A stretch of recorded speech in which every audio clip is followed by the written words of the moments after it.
The sun had already gone down behind the hills, leaving the world in shades of gray and silver. The wind moved across the open fields, carrying tiny bits of snow that danced in the air. Inside a small wooden house at the edge of the valley, Thomas sat near the fireplace, his hands wrapped around a cup of coffee that had long gone cold. He had lived alone on that ranch for almost 10 years. After his wife passed away, silence became his only company. The only sounds he heard were the rustling of dry grass, the creaking of the windmill, and the low mooing of his cattle. Sometimes he would talk to them just to hear his own voice. It had been a hard winter that year. The roads were covered in ice, and most people stayed inside their homes. Thomas had stocked enough food and firewood to last him through the storm. He had no reason to expect visitors. No one ever came out that far. That night, the wind began to howl louder than usual. Snow fell in thick sheets covering the windows and fences. Thomas stood up and checked the doors. He was about to return to his chair when he heard something strange.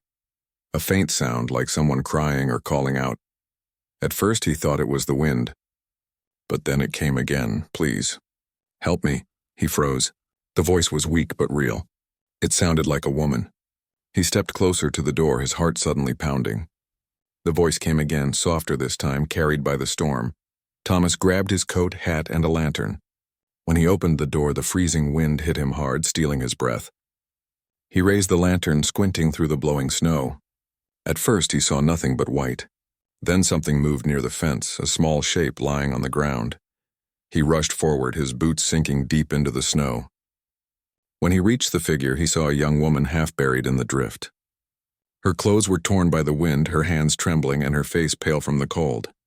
She was shivering uncontrollably, whispering for help. Hey, you're all right now," he said quickly, kneeling beside her. "You're safe. Come on, let's get you inside." Her lips moved, but no sound came out. Her eyes were half closed. Thomas lifted her carefully, wrapping his coat around her. She felt as light as a feather, her body cold as ice. He carried her through the snow back to the house, pushing the door open with his shoulder. Inside, the warmth hit them both. He laid her down gently on the couch near the fire. The lantern light flickered across her face. She had a few scratches on her arms and forehead, and her hair was tangled with snow. She looked like she had been running for miles. Thomas hurried to fetch a blanket, wrapping it tightly around her. Then he poured warm water into a cup and held it near her lips. "Drink this slowly," he said softly.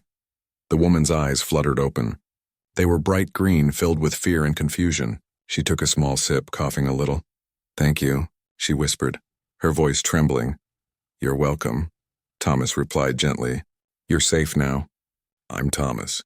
What happened out there?" She tried to speak but couldn't form the words. Tears welled in her eyes. Thomas didn't press her. He just added more wood to the fire and brought her an old sweater to wear. For the next hour she sat quietly near the fire, wrapped in the blanket, staring at the flames. Every now and then she would flinch at a sound, the crackling of wood or the whistling wind outside. Thomas could see she was scared of something, but he didn't ask again. He knew that sometimes silence was the best comfort. Finally, after a long pause, she spoke. "My name's Lily," she said softly. Thomas nodded. "That's a pretty name." She looked down at her hands. I didn't know where else to go. My car broke down miles from here. I tried to walk to the next town, but I lost my way when the snow started falling harder." Thomas frowned. "You walked all that way in this storm? You're lucky I heard you." Lily smiled faintly. "I thought I wouldn't make it. When I saw the light from your window, I just followed it." Thomas felt a strange tightness in his chest. It had been so long since he'd talked to anyone face to face. He had almost forgotten what it felt like to help someone, to be needed again. He gave her a bowl of hot soup and some bread. She ate slowly, thanking him after every bite. The storm outside grew louder, but inside the small cabin it felt warm and peaceful. "You can stay here tonight," Thomas said after a while. "There's an extra room down the hall." "I don't want to trouble you," she said quickly. "It's no trouble," he replied, giving a small smile. "You need to rest. The roads will still be blocked tomorrow. We'll figure things out when the storm clears." Lily hesitated, but then nodded. "Thank you. I don't know how to repay you." "Just stay alive," he said with a light chuckle. For the first time, she smiled, a real, gentle smile that made the room seem brighter. Later that night, after she had gone to the guest room, Thomas sat near the fire again. The wind had started to calm down, but his mind was restless. Who was she really? What was she doing out here in the middle of nowhere? Something about her story didn't sit right. The nearest road was 10 miles away. He had driven it many times. There were no signs of any accident or car trouble earlier that day.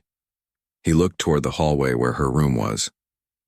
He could hear her soft breathing, steady now, peaceful. Maybe he was just overthinking. Maybe it was exactly as she said, a lost traveler caught in a storm. Still, his instincts told him there was more to her story. He stood up, poured himself another cup of coffee, and sat back down. For the first time in years, the silence in his cabin didn't feel so heavy. There was another heartbeat inside those walls. The loneliness that had hung over him for so long began to fade, just a little. Outside, the snow kept falling, covering the world in white. Inside, two strangers found a small piece of warmth and safety. Before going to bed, Thomas checked on Lily one last time. She was sleeping soundly, her face calm, her hands resting under the blanket. He quietly closed the door and whispered to himself, "You'll be all right now." He returned to his chair, staring at the fire until it burned low.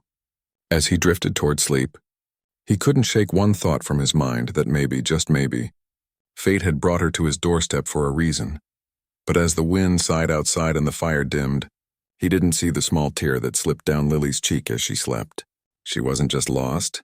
She was running from something, and the storm outside was nothing compared to the storm she carried within her heart. Morning came slowly over the snow-covered valley. The world outside Thomas's cabin was silent, blanketed in white. The storm had passed, but the air was still cold enough to sting the skin. Thomas woke early, as he always did, and started a fire in the stove. The smell of coffee soon filled the room. He moved quietly, not wanting to wake Lily. For a few minutes he just watched the fire, listening to the soft crackle of wood. It felt strange to have someone else in the house again. For years he had eaten alone, worked alone, and spoken to no one but the animals. Now the sound of another person's footsteps on the wooden floor brought back memories of a life he thought he had lost forever. A few minutes later, he heard the door open. Lily stepped into the room, wrapped in the same blanket from the night before. She looked better, warmer, though still a little pale. "Morning," Thomas greeted her with a kind smile. "You sleep all right?" She nodded, rubbing her arms. "Yes, better than I thought I would." "Thank you again, Thomas. I don't know what would have happened if you hadn't found me." "Don't think about that," he said, pouring her a cup of coffee. "You're safe now, that's what matters." She took the cup with both hands, smiling softly. It's been a long time since someone's cared like this. Thomas didn't know what to say to that. He simply nodded and turned to look out the window. The wind had stopped, but the road was still hidden under snow. "You'll have to stay another day or two," he said after a moment. "The road won't be clear until the sun melts some of it." Lily looked relieved, but there was something in her eyes, a flicker of worry she couldn't hide. "I don't want to be a burden," she whispered. "You're not," he replied firmly. "You've had a rough night. Take some time to rest." She smiled again, but Thomas could see that she was distracted, her thoughts far away. The day went on slowly. Thomas went out to feed the animals while Lily stayed inside, helping tidy the small kitchen. She moved quietly, careful not to disturb anything. Every now and then she would glance out the window as if expecting to see something, or someone, out there. When Thomas came back inside, his beard covered in frost, he noticed her standing near the door, staring into the distance. "Something wrong?" he asked. She quickly turned, shaking her head. "No, nothing, just thinking."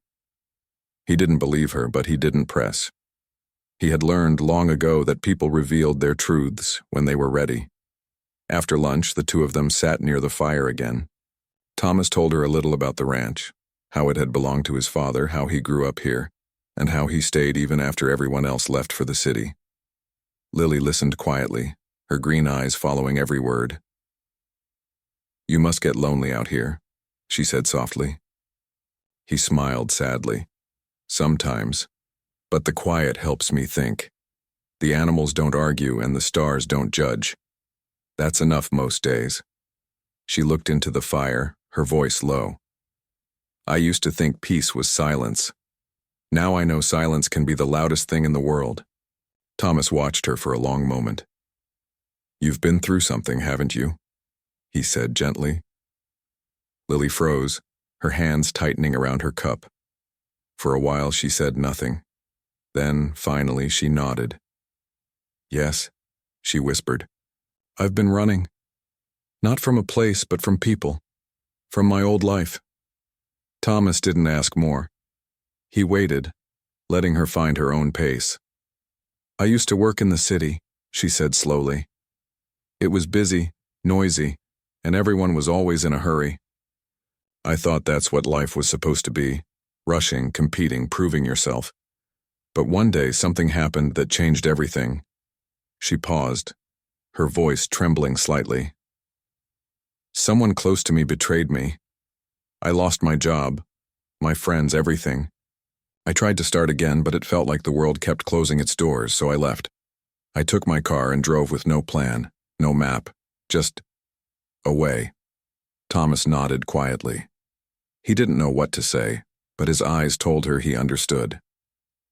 When the storm hit, she continued, I thought maybe it was a sign, that I was meant to stop running. And then I saw your light. She smiled faintly. Maybe that was the sign instead. Thomas felt a warmth in his chest he hadn't felt in years. He didn't say it, but he was grateful too. Her presence had brought something back into his world, something like hope. The rest of the day passed peacefully. They talked a little more, shared stories, and even laughed once or twice. Lily helped him cook dinner, and though the food was simple, it felt like a feast. As night fell, the two sat again by the fire. Outside, the moonlight made the snow sparkle like silver. Lily stared into the flames, her eyes distant again. You know, she said softly, it's strange. When I was out there in the snow, I thought I was going to die. But when I saw your cabin, something told me I'd be safe. I don't know why. Maybe life has a way of leading us where we need to be, Thomas said, even when we don't understand it. Lily looked at him for a long moment. Maybe it led me here for a reason. He didn't answer, but the silence between them was warm this time, not heavy. The next morning the road had begun to clear. The snow had melted enough for travel. Lily stood by the window, watching the sunlight fall on the white fields. She looked calm, but Thomas could tell she was thinking about leaving. You can stay longer if you want, he said. There's no rush. She turned to him, smiling softly. You've already done more for me than I can ever repay. But I think it's time for me to face the world again. He nodded, even though a part of him didn't want her to go. Then I'll drive you to town. No, she said gently. You've done enough.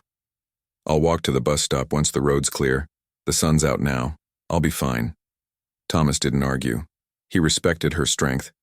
He helped her pack a small bag with food and warm clothes. Before she left, she paused at the door. Thomas, she said softly, I'll never forget what you did for me. You gave me more than shelter. You reminded me that there are still good people left in this world. He smiled faintly. Take care of yourself, Lily. She hesitated, then stepped forward and hugged him. It was a brief, quiet moment, but it said more than words could. Then she turned and began to walk down the snow-covered path. The sun shone on her hair, and for a moment she looked like part of the light itself. Thomas stood there, watching until she disappeared behind the hills. He felt the old silence return, but it wasn't the same silence as before. This time it felt peaceful, almost comforting. He went back inside and sat near the fire. The cup she had used was still on the table. He smiled and whispered to himself, Safe travels, Lily. Days passed and life returned to its quiet rhythm. But something inside Thomas had changed.